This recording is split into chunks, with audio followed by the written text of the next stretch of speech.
सभी छात्रों को मेरा नमस्कार। आज हम एक पाठ की बजाय कोई और नया सीखने वाले हैं।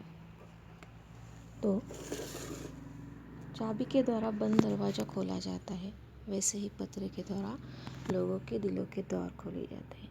माता पिता, भाई बहन, रिश्तेदार तथा अन्य लोगों के संबंध के तारों को जोड़ने का काम पत्र करता है। देश विदेश सारे संसार को जोड़ने का काम पत्र करता है। तो इससे आपको पता चला होगा कि आज हम पाठ के बजाय पत्र लेखन देखने वाले हैं। तो चलो बच्चों, आज हम पत्र लेखन देखते हैं। प्राचीन काल से ही मनुष्य अपने संदेश या भाव दूसरों तक पहुंचाने के लिए पत्र का सहारा लेता आया है। यानी कि प्राचीन काल से ही हम पत्र लिखते आए हैं। अब आधुनिक काल में टेलीफोन, फैक्स, ईमेल आदि के आ जाने से इसके प्रयोग में थोड़ी कमी अवश्य आ गई है, परंतु इसका महत्व नहीं घटा है। आज भी विद्यालय से अवकाश लेते समय आवेदन पत्र अथवा किसी समस्या से अवगत कराने के लिए हमें अन्य पत्र की आवश्यकता पड़ती है। ये लिखित व स्थायी दस्तावेज होते हैं। तो चलो आप देखते हैं पत्र लिखते समय किन बातों का ध्यान रखना चाहिए। तो नंबर 1, पत्र की भाषा सरल व स्पष्ट हो। हमें विस्तृत वर्णन से बचना चाहिए। पत्र की भाषा एकदम सरल और स्पष्ट होनी चाहिए। विस्तृत वर्णन नहीं करना चाहिए। आयु व संबंध के अनुकाल शब्दावली का प्रयोग करना चाहिए। यानी कि उम्र और हमारा संबंध उस व्यक्ति के साथ क्या है, इसके अनुसार हमें शब्द का इस्तेमाल करना चाहिए। विचारों की क्रमबद्धता का ध्यान रखना चाहिए। जो भी विचार हमें उस पत्र में स्पष्ट करने हैं, उसकी क्रमबद्धता ध्यान में रखनी चाहिए। पत्र का उद्देश्य व विषय वस्तु स्पष्ट होनी चाहिए। पत्र में उसके सभी अंगों का प्रयोग करना चाहिए। ये हम देखेंगे कितने अंग है और कौन से अंग है। अब देखते हैं पत्र के प्रकार। पत्र मूल रूप से तो पत्र के 2 प्रकार होते हैं। एक अनौपचारिक या निजी पत्र और दूसरा औपचारिक पत्र। ये पत्र अपने 1 नंबर का देखते हैं, अनौपचारिक पत्र। ये पत्र अपने निकट संबंधियों अथवा मित्रों को लिखे जाते हैं। इनमें निजी बातों का वर्णन होता है। निजी बातों का ब्यौरा यानी कि वर्णन होता है। अब 2 नंबर पर देखते हैं औपचारिक पत्र। ये पत्र उन्हें लिखे जाते हैं जिनसे हमारा निजी संबंध नहीं होता। इनके कई रूप हो सकते हैं, जैसे कि कुछ रूप देखते हैं हम। प्रार्थना पत्र। प्रार्थना पत्र में प्रधानाचार्य को अथवा आवेदन के लिए लिखे जाने वाले पत्र। दूसरा व्यावसायिक पत्र। ये व्यापारियों, कंपनियों, दुकानदारों, प्रकाशकों आदि को लिखे जाने वाले पत्र होते हैं। तीसरा है कार्यालयी पत्र।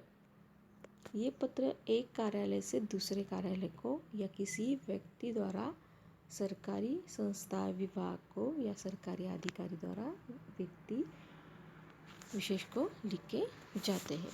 तो औपचारिक पत्र में प्रार्थना पत्र, व्यावसायिक पत्र, कार्यालयी पत्र है और भी है।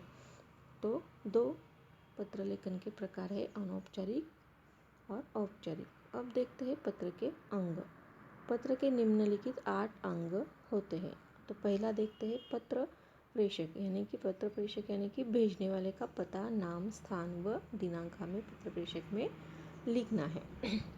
जो पत्र लिख रहा है उसका पता और उसका नाम और स्थान लिखना है और दिनांक।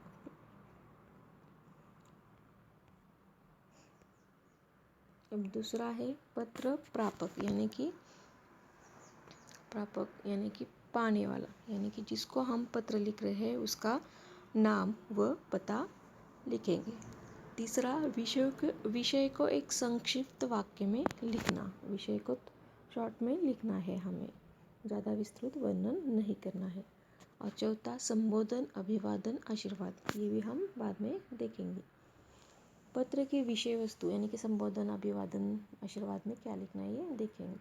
5वां है पत्र की विषय वस्तु और 5 नंबर पर हम लिखेंगे पत्र की विषय वस्तु। और 6वां है समाप्ति और 7वां है हस्ताक्षर से पूर्व की शब्दावली और 8वां हस्ताक्षर। अब देखते हैं अनौपचारिक पत्र का प्रारूप, यानी कि अनौपचारिक पत्र का आराखड़ा कैसा होता है ये देखते हैं।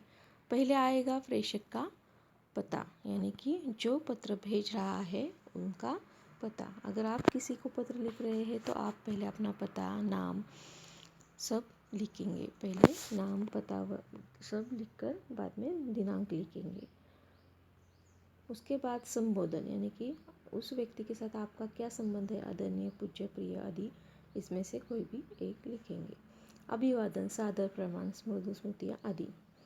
प्रथम अनुच्छेद में आप कुशल क्षेम, यानी कि प्रथम अनुच्छेद में आप एक दूसरे की हालचाल पूछेंगे। द्वितीय अनुच्छेद में विषय वस्तु लिखेंगे और तृतीय अनुच्छेद में परिवार के सदस्य को अभिवादन व समापन करेंगे।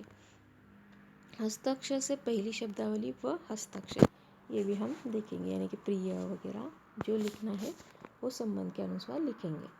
अब 2 पंक्तियाँ छोड़कर प्रापक का नाम व पता लिखेंगे और 2 पंक्तियाँ छोड़कर आप क्या करेंगे, जिनको आपने खत लिखा है, पत्र लिखा है, उसका नाम पता लिखेंगे। ये हुआ अनौपचारिक पत्र का प्रारूप। उसी तरह आप देखते हैं औपचारिक पत्र का प्रारूप।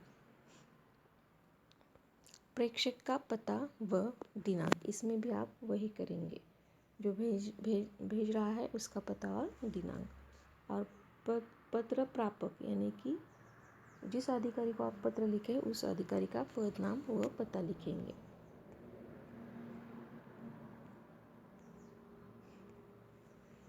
विषय लिखेंगे, संबोधन लिखेंगे, बाद में विषय वस्तु।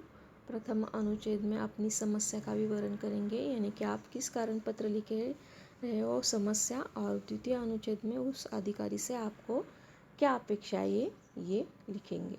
और बाद में समापन, हस्ताक्षर से पूर्व की शब्दावली व हस्ताक्षर और आपका खुद का नाम।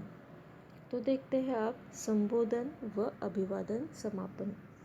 ये ध्यान से देखो बच्चों, संबोधन, अभिवादन व समापन। और संबंध ये हमारी उस व्यक्ति के साथ जो भी संबंध है वो स्पष्ट करता है। और संबोधन में यह शब्द हम किसी, यानी कि हमारा संबंध जिस व्यक्ति से आता है उस व्यक्ति को हम कैसे बुलाते हैं, पुकारते हैं, उसका उल्लेख आता है। अभिवादन में आदरपूर्वक किया जाने वाला प्रणाम। समापन में अंत, यानी कि हमें पत्र का अंत करना है। तो देखते हैं अनौपचारिक पत्र में संबंध। अनौपचारिक पत्र में अगर आपका बड़ों के साथ संबंध आएगा, आपसे उम्र में बड़े होने वाले लोगों के साथ संबंध आएगा, तो संबोधन में आप पूज्य, पूजनीय, आदरणीय और श्रद्धेय, पूज्य आदि इसी में किसी एक का इस्तेमाल करेंगे।